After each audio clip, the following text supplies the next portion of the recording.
amahan pa na karon ang anak na iyang amo tungod sa kadugayon.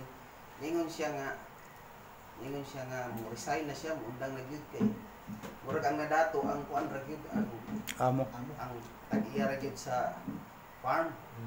So ingon siya, sir, mo resign ako kay kapoy na, tutuwang na. Nya murag ikaw man ang nakasinso. Ikaw may na bulahan na siya.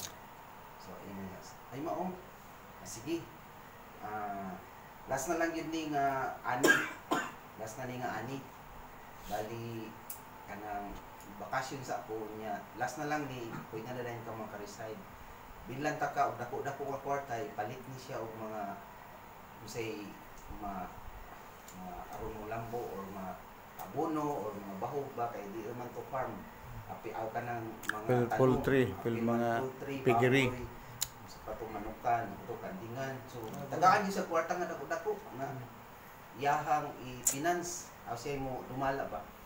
Tuod man, lakaw ang amo, and then iyahang ginahuna, gunitan niyang kwarta, dako-dako naman ni, pwede na musibat. Siya, pwede na musibat. O sa diha nga, nahuna-unaan po niya nga, ay dili, pwede di kay madaot iyahang record na inhanglan mga mulakaw siya nga in good limpyo. Mulakaw siya in good faith na maayo iyang paglakaw. Tuod man after 6 months balik ang amo and then harvest na. Maayo gid ang harvest ni na times 2 ang harvest instead na $2 million nahimong 4 million for kuan $4 million. So ingon ang amo, sige karon mulakaw na magyud ka, mahawa naman ka, sige ining tanan halin imuha na ni. Iya na tanan, wa gid nagkuha ang amo sa iyo. Magamit na nimo sa imong pagalingon, makapalit ka imong pagalingon farm, makausap ka diha, makanegosyo ka imo na na. So nalipay kayo ang serpa, nalipay ang sulod. So ang moral lesson mo to nga wala gid siya patintal no, nagpadayon gid siya o grabe ang ganti sa iya sa iyahang agalon no. Ang iglesia gitagaan siya o daghan gyud na panalangin. Tanan to iya gid tong gitarong iya gid kuan para kay imo siya mulakaw na ko kinahanglan ako din karon para walay lain kasulti ang akong amo. O karon mo ni siya, your labor is not in vain. Sa ato pod no, sa atong pag-ministry o sa atong mga buluhaton, dako yun ni siya o kabuluhan or ang atong ministry sa English pa, our ministry matters to God. Naa jud siya sa panagbiya sa matters kanang naa siya kabugaton. Sweet. Nasa value na siya kuan gyud sa Ginoo value sa atong gihaguan. Mamuban man gud makunaw na nga ang atong pagserbisyo murag pastor gamay lang na sa pinakaubos ta patan-anon sa uban. Pastor way income na pana tapal kasil na. Way ko na no mo na say ang ilang una pero ang sa usa nakagamay nga atong gihimo ako og gamay nga atong gihimo nga ministry. Ako gyud na kahimuan, ako gyud na tungog sa atong Ginoo, no? Sa unsa nga every nga gihimo nato nga natapos matag adlaw sa atong mga gimulaton aduna gyud na eternal value. Star gabi nagsabot namin. Sama na siya karon ato ang tan-awon ang tulo ka butang, no? Bahin sa atong buluhaton o ministry na importante gyud diha sa Ginoo, sa mata sa Ginoo, sa kusensya sa Ginoo. So una, gitawag ta God called us for a purpose. Mao ni siya nga mao ni nga kung pa diha sa reference nato sa Ephesians chapter 2 verse 10, no, nga gitawag ta sa Ginoo. Ingon diha nga binuhat kita sa Dios o gibuhat kita niya diha kang Kristo Jesus aron magbuhat kita sa maayo nga maoy iyang tuyo alang kanato. Mo na purpose. May purpose na gitawag ta sa Ginoo. Ihatang kuan ba kanang workmanship, no? Uban ta sa pagbuhat sa mga sa iyang buluhaton, no? Uban ta sa iyang mga buluhaton. Na gihimo kanato yung pasam mga maayo nga mga buhat na magbuhat aron magbuhat kita sa maayo nga mo iyang tuyo alam kanato. Mao ni siya nga ang ministry dili lang sa mga pastors, no? Sa tanan gyud nga nagtuo sa Ginoo nga all believers na adyoy siya role na siya mga obligas mga sana kanang katungdanan kitang tanan mga kaanakan sa Ginoo. So wala masayop ang pagpili sa ato sa Ginoo, no? Sa atong gasa, sa atong talento, sa atong posisyon karon, wala siya masayop nga part na sa iyang plano diri sa ato. No na ay ilustrasyon mga ang ingon diya sa 1 Corinthians 14:20 na common po nato kinabasa nga ang tanan bahin sa atong lawas na adyoy kanang bili, no? Matag part sa atong nagyud siya part, nagyud siya function, nagyud siya kahulugan, nagyud siya purpose nganong naanay tiil, nganong naimata, nailong, baba, no naadyo sila yung mga function. Tanan yun, mura na siya. Itang tanan po nga, itang tanan na kita'y tagsatag sa kabuluhaton, function diha sa kabuluhaton sa Ginoo. So ikaduha, God equip us for ministry, no? Gi-equip ta kanang gibansay, gi-train or kanang kanang website ka, equip kanang kuang dito ba? Gihanas, no? Gimanso, no? Para sa bulwaton. No mo nang naasahay na atay mga training, na atay mga sanadya pagtuon, atay devotional, sana pagtuon anang dili kita basta-basta pud nga mo atura sa kuan man agad tay i-train kita sa Ginoo, no? Sa mga bulwaton niya mga kuan nato na yung kadiha sa 1 Peter reference nato 1 Petro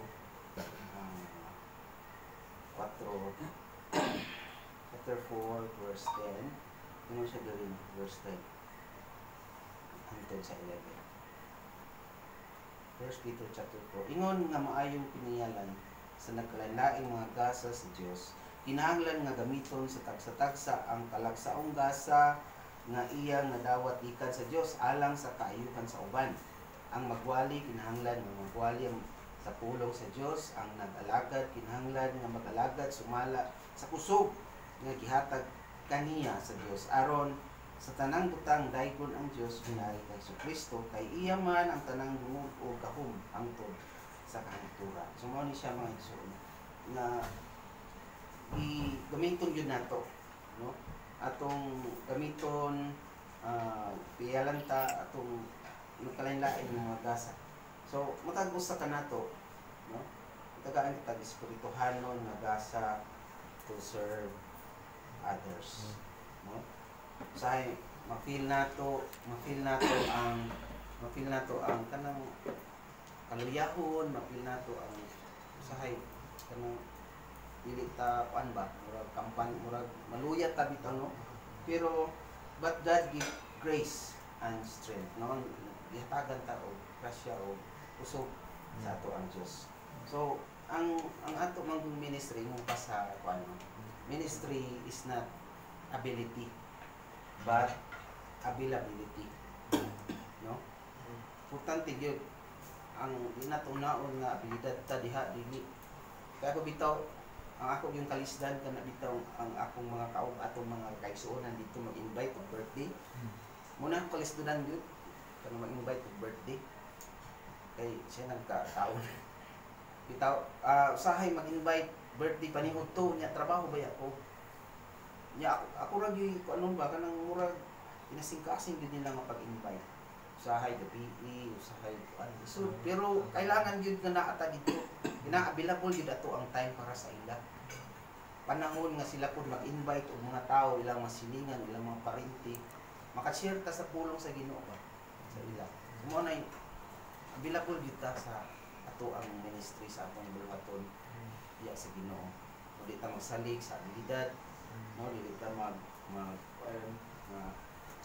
yung pa do not compare your gift to others. Focus on being faithful. So more gid na siya. Usay labi na sa amo mga pastor Mimi, pastor pa mga trabahante ba. Tanan siguro mga trabahante na usay higit kay ka natay mga personal kay usay isud gyud kay kanang ana ang mga time. Usay na mamatay ilubong sa dili di-op nimo dili kuan ba sa ilubong anang ting trabaho muadto jud ka iguali jud ka kailangan naa ka ikaw may saligan ikaw may wa magid sila gyud nakuha lain na kuan ikaw man gyud so ikaw gyud kinahanglan available gid ka so mo na siya katulo no. So itong primero, God called us purpose. Then kaduha, God equipped us for ministry. Then God rewards faithful servant. No? God reward faithful sa ato ang pagserbisyo. Mo ni siyang gingon diha sa Mateo bitaw nga Mateo 25:21 nga maayong pinayalan, no? Yun siya diha sa English ang sa exam ka-English good and faithful servant, no? Mga siya diha, no? Yun siya diha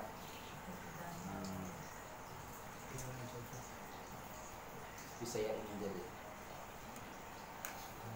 Mingon ang iyang galon maayo, butan ka nga matinumanon nga sulugon kay kasaligan ka man sa jutay iyalan ko ikaw sa kanya. Dali sulod na rin ambit sa atong kalitan. Ano siya reward, God rewards. Ano siya ang unya nga atong madawat, no? Nganong nagpadayon jud ta sa akong gi-illustrate ka ganina kita nato tong farmers, di ba? Grabe ang inahang kaning kamo pa siya nagtuo nga naday hatag sa iya nga reward sa iya. Bisag daghan siya mga tentasyon ingon siya nga mabuhi na mo ko ani. Sibat ko na ni pero wala mo buhatan paningkamot din siya nga mahuman niya iyang trabaho. No, so ni ana ang ato usab kinabuhi ng mga ministers. So God values faithfulness more than fame, no? Tagaan niya bili kadto mga matinud-anon kaysa kadto mga celebrities, mga sikat, mga usapan mga tagaan sa Ginoo ang mga faithfulness. So sa ulisan nakagamay diha kita diha sa kalibutan gamay ang paglantaw kay mga pastors ta pero in heaven, no? In heaven is great para sa ato. So no ministry is unnoticed by God. Wala joy dili makita bitik sa Ginoo na mga buluhaton gibuhat nato para sa iya.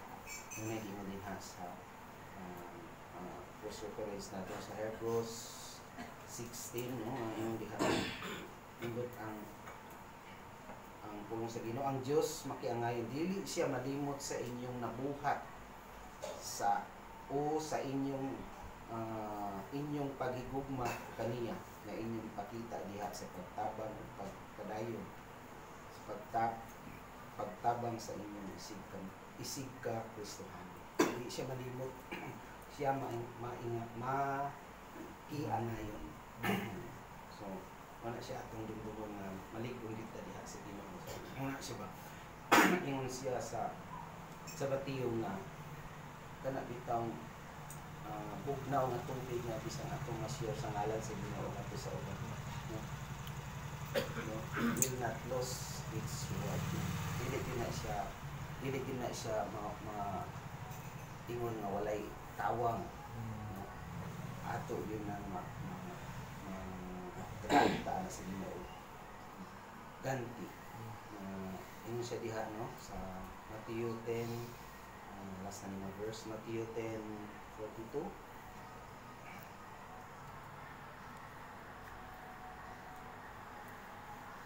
Matthew 10:42.